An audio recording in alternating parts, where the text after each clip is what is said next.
Access CD's Education. I am Ruchika and our today's topic is regarding silly mistakes. Now examination में बच्चे काफी बार silly mistakes कर देते हैं. सिली मिस्टेक्स क्या होती हैं? ऐसी गलतियां होती हैं जिन्हें हम अवॉइड कर सकते हैं. जनरली तो सिली मिस्टेक से 1 या 2 मार्क्स लॉस हो जाता है, लेकिन कई बच्चे काफी ज्यादा सिली मिस्टेक्स कर जाते हैं और उसकी वजह से उनके 10-15 मार्क्स भी कट हो जाते हैं. सो सिली मिस्टेक्स क्या है, किस किस तरह की सिली मिस्टेक्स हम करते हैं और हम उन्हें कैसे प्रिवेंट करके अपने स्कोर को इम्प्रूव कर सकते हैं, आइए ये सब जानते हैं. तो सबसे पहले तो जैसे कि टर्म है सिली मिस्टेक्स, इसका मतलब क्या हुआ? बेवकूफी से की हुई गलती, राइट? ऐसी गलती जिसे हम अवॉइड कर सकते हैं. तो सबसे पहले तो हम ये जानने की कोशिश करते हैं कि ये जो सिली मिस्टेक्स हैं ये क्यों होती है, इनका कारण क्या है. तो हम क्या देख सकते हैं कि सिली मिस्टेक्स करने के पीछे काफी सारे रीजंस हो सकते हैं, साइकोलॉजिकल रीजंस. जैसे कि पहला रीजन है स्ट्रेस. स्ट्रेस किस बात का है?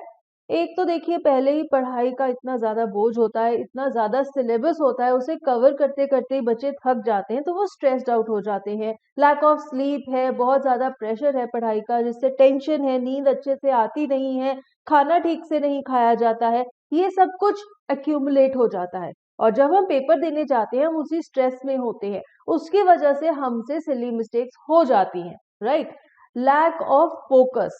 लैक ऑफ फोकस मीन्स कि जब हम अपना आंसर लिख रहे होते हैं हम सोच कुछ और रहे होते हैं. Means we are not present over there. Means हम एग्जामिनेशन हॉल में प्रेजेंट नहीं है, हम फोकस नहीं है towards the question that we are attempting. इन दो चीजों की वजह से क्या होता है, कई बार तो आप क्वेश्चन को मिसरीड कर जाते हैं, आपको पता ही नहीं चलता कि क्वेश्चन में पूछा गया है. अगर क्वेश्चन में क्या पूछा गया है नहीं पता तो ऑब्वियसली आप उसका सही आंसर नहीं लिख पाएंगे. कई स्टूडेंट्स क्या करते हैं, जो छोटी छोटी इंस्ट्रक्शंस दी होती है ना क्वेश्चन के साथ, उस इंस्ट्रक्शन को ओवरलुक कर जाते हैं. फॉर एग्जाम्पल आपसे एमसीक्यू पूछा गया, which of these does not fulfil this condition. बच्चे ने डज नॉट को पढ़ा ही नहीं, डज समझ लिया और सिली मिस्टेक क्या कर दी कि उन्होंने ऑपोजिट ऑप्शन को, एकदम ऑपोजिट ऑप्शन को अपना आंसर सिलेक्ट कर लिया.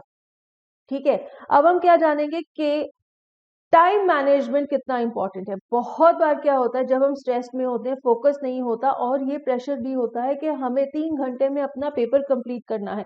अगर लेंदी पेपर आ जाता है तो बच्चे वैसे ही डर जाते हैं.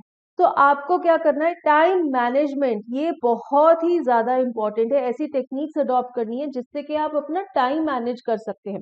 इसमें क्या होता है, जो सेक्शन जितना ज्यादा इंपॉर्टेंट है, जितना ज्यादा स्कोरिंग है, उसे हम उतना टाइम देंगे according to the weightage of marks. तो हम वेटेज ऑफ मार्क्स के हिसाब से अपने पेपर को डिवाइड कर लेंगे कि हमने हर क्वेश्चन को कितना टाइम देना है. कई क्वेश्चंस का जो टेक्स्ट होता है वो काफी लेंदी होता है और उसे एनालाइज करने में भी बहुत टाइम लग जाता है. तो आपने इस तरह से प्लान करना है कि जो क्वेश्चंस इजियर हैं उनको आप कम टाइम देंगे, प्लस जो क्वेश्चंस करने में कम टाइम लगता है उन्हें हम कम टाइम देंगे. जो क्वेश्चंस हमें मुश्किल लगते हैं उनको हम थोड़ा सा ज्यादा टाइम देंगे, और जिनको लिखने में ज्यादा टाइम चाहिए, जिनकी वर्ड ज्यादा हैं, उनके लिए भी हम थोड़ा ज्यादा टाइम रखेंगे. और आपने टाइम मैनेजमेंट में रीडिंग टाइम भी इंक्लूड करना है. मीन्स पेपर लिखने से पहले आप पूरा क्वेश्चन पेपर एक बार पढ़ लेंगे. उसके लिए आपको 15 मिनट दिए जाते हैं, तो आप उन 15 मिनट को अच्छे से यूटिलाइज करेंगे.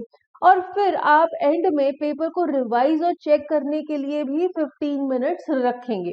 तो ये आप अपने टाइम मैनेजमेंट के प्लान में इंक्लूड करेंगे. फिर आप एक और चीज का ध्यान रखेंगे, वो है डबल चेकिंग. डबल चेकिंग बहुत इंपॉर्टेंट है. जैसे कि मैंने बोला कि एंड के जो 15 मिनट है उसमें आप अपने पेपर को चेक करेंगे. आप चेक करेंगे कि आपके आंसर्स कैसे हैं, सही है या नहीं है, कैलकुलेशंस में कोई सिली मिस्टेक तो नहीं हुई. और फिर आप ये भी चेक करेंगे कि क्या आपने क्वेश्चन के सभी पार्ट्स का आंसर कर दिया है कि नहीं. कई बार क्या होता है, क्वेश्चन में 3-4 पार्ट्स होते हैं, जैसे कि discuss why the rat trap seller thought this and then give your own ideas about this. तो अगर आप सिर्फ डिस्कस करेंगे, अपने आइडियाज नहीं देंगे, तो आपने सिर्फ 50% क्वेश्चन को ही अटेम्प्ट किया है. तो अगर क्वेश्चन में 2-3 पार्ट्स होते हैं ना, एक ही स्टेटमेंट में लिखे होते हैं, लेकिन वो अलग अलग से आपने आंसर करने होते हैं. तो ये सब चीजें आप चेक करेंगे डबल चेकिंग में. एंड देन एमसीक्यू सॉल्व करने में जो अलग अलग स्ट्रैटेजीज होती हैं वो यूज करनी बहुत जरूरी है. उन्हें इम्प्लीमेंट करने से क्या होगा, आप एक तो टाइम सेव कर सकते हैं और आप इंश्योर कर सकते हैं कि आपके आंसर्स करेक्ट है. एमसीक्यूज में एक बड़ा फायदा होता है, अगर आपको सही आंसर नहीं भी पता तो भी आप एलिमिनेशन की मदद से, गेस वर्क की मदद से सही आंसर तक पहुंच सकते हैं। तो ये टेक्निक्स एमसीक्यू सॉल्व करने में बहुत हेल्पफुल रहती हैं और इन टेक्निक्स को सीखिए और इन्हें इम्प्लीमेंट कीजिए। Then another thing that you have to take care is of carelessness. जब भी आप लेंदी आंसर्स लिखते हैं, लॉन्ग आंसर्स लिख रहे हैं, तो बहुत स्टूडेंट्स केयरलेस मिस्टेक्स कर देते हैं। तो इसके लिए क्या जरूरी है, जब आपने एक आंसर लिख दिया तो आप एक एग्जामिनर की तरह, एक थर्ड पर्सन की तरह अपने आंसर को पढ़िए। आंसर पढ़ते पढ़ते आपको ग्रामेटिकल मिस्टेक्स, आपको स्पेलिंग मिस्टेक्स, कैलकुलेशन मिस्टेक्स, ऐसे केयरलेस मिस्टेक्स मिल जाएंगी। इनसे क्या है, आप अपने मार्क्स बचाएंगे। अब हमें इंग्लिश में पता है कि जनरली हर क्वेश्चन में ग्रामेटिकल और स्पेलिंग मिस्टेक्स के लिए वेटेज दी हुई है 1 मार्क की। तो अगर आप ऐसे मिस्टेक्स को प्रिवेंट कर लेते हैं तो आपका वो मार्क कटेगा नहीं, राइट। इसी तरह से मैथमेटिक्स में कैलकुलेशंस, वो बहुत इंपॉर्टेंट है। उसमें भी बहुत बार केयरलेस मिस्टेक्स हो जाती हैं जिससे कि हमारा आंसर गलत आता है। तो आपने अपने केयरलेस मिस्टेक्स को प्रिवेंट करना है। बहुत इंपॉर्टेंट है ये, क्योंकि आपकी परसेंटेज को हाईली इंपैक्ट कर सकता है। Then you also have to take care of stress, जैसे कि हमने स्टार्टिंग में डिस्कस किया था। एग्जामिनेशन का स्ट्रेस, पढ़ाई की टेंशन, इसकी वजह से क्वेश्चंस मिसरीड हो जाते हैं और आंसर एकदम बढ़िया परफेक्ट नहीं लिखा जाता। तो इसके लिए हमने क्या करना है, एग्जाम के दिनों में कोई भी नया टॉपिक नहीं छेड़ना। सारा सिलेबस एक बार पहले से ही लर्न और रिवाइज करके रखिए। एग्जाम में जाने से पहले आपने उसे एक बार सिर्फ रिवाइज करना है। इससे क्या होगा, अनवांटेड स्ट्रेस नहीं बनेगा। You have to stay relax. कई बार क्या होता है ना, एग्जामिनेशन हॉल में जाते जाते ही कोई फ्रेंड पूछ लेता है, अरे यार उसका फॉर्मूला क्या था। अब एकदम से अगर याद नहीं आया, उसको आप बता नहीं पाए, तो क्या होगा, स्ट्रेस और टेंशन हो जाएगी। उसके चक्कर में क्या होगा, वो फॉर्मूला तो याद आ ही नहीं रहा, बल्कि बाकी सब कुछ भी हम भूल जाते हैं।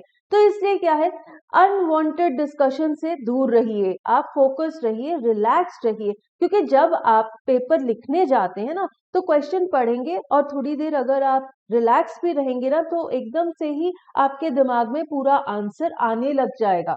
तो उस चीज को प्रैक्टिस कीजिए and please don't stress yourself, you need to meditate. मैं सभी स्टूडेंट्स को कहती हूँ दैट आदत डालिए, कम से कम 10-15 मिनट के लिए मेडिटेट करना है। उसमें क्या करना है, दिमाग को बिल्कुल खाली रखना है, कुछ भी नहीं सोचना। उससे क्या होता है, जो कुछ भी दिमाग में रजिस्टर हुआ हुआ है ना, वो एक पिक्चर की तरह वापस दोबारा से चलने लग जाता है दिमाग में। ठीक है, just try this technique and do let me know in the comments how it helped you. Remain focused and have a clear and composed mind when you are attempting the questions. जब आप question का answer लिख रहे हैं, कुछ और मत सोचिए, just remain focused on that particular question. That's it. Then you all must know that it is very important. देखिए silly mistakes क्या होती है ना, ऐसी mistakes होती हैं जो कि हमसे बाई चांस हो जाती हैं। ऐसा नहीं होता कि हमें वो टॉपिक आता नहीं है, ऐसा नहीं होता कि हम लिख नहीं सकते, सब कुछ सही है, हम अच्छे से प्रिपेयर्ड हैं, हमें सब कुछ आता है, लेकिन फिर भी स्ट्रेस, लैक ऑफ टाइम और मिस रीडिंग द क्वेश्चन, ऐसी चीजों की वजह से हमारे मार्क्स लूज हो जाते हैं। ग्रामेटिकल मिस्टेक्स हो गई, कैलकुलेशन मिस्टेक्स हो गई। तो हम ऐसी मिस्टेक्स को प्रिवेंट करेंगे तो हमारे 5, 10, 15 मार्क्स भी एड ऑन हो सकते हैं, जिससे कि हमारी परसेंटेज में बहुत बड़ा फर्क पड़ सकता है। So remain focused, remain calm, meditate and try and avoid these silly mistakes. Thank you for watching this video.